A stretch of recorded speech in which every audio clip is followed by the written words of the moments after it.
আজকে তোমাদের ভেদ চ্যাপ্টার নিয়ে আলোচনা করা হবে, যেগুলো আছে এমসিকিউ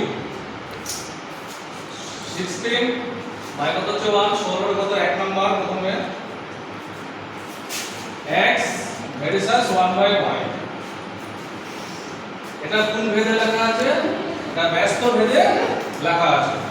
এবার এখান থেকে আমাদের বের করতে হবে এখানে কত অপশন দিয়েছে? চারটা অপশন। x 1 বাই y, হ্যাঁ, y 1 by x, x y 1, x y অশূন্য ধ্রুবক। এই চারটা অপশন মধ্যে কোনটা রাইট অপশন আছে? তাহলে কি করে বের করা যায়? তাহলে এটাকে করো বা এই ভেরিসাস চিহ্নটাকে তোলার জন্য কি করতে হবে? এটা ধ্রুবক লিখতে হবে। তাহলে এখানে করি x k into 1 by y। বাহ, এবার এখানে লিখে দেবো কি k টা কি হলো? k অশূন্য ভেদ ধ্রুবক, k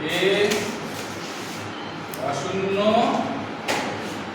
ভেদ ধ্রুবক, ঠিক আছে?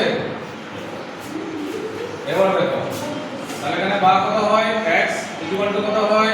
k আর 1 এখানে যদি গুণ করা যায় কত হবে? তাহলে k বাই নিচে কত হচ্ছে? y। বা আবার দেখো এখানে কি করব? 1 ধরব, এখানে হর কত ধরব? 1।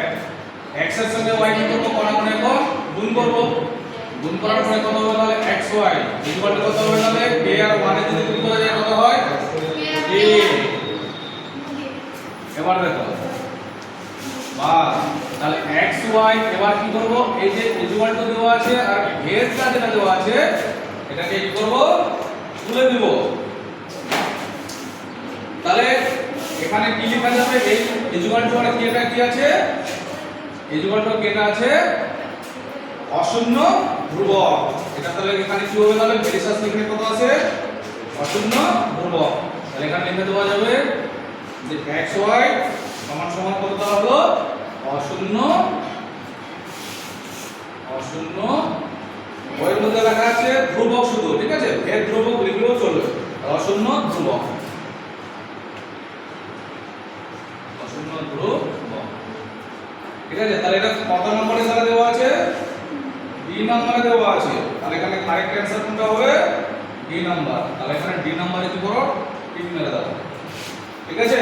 এই হলো 16 1 নাম্বার অঙ্ক।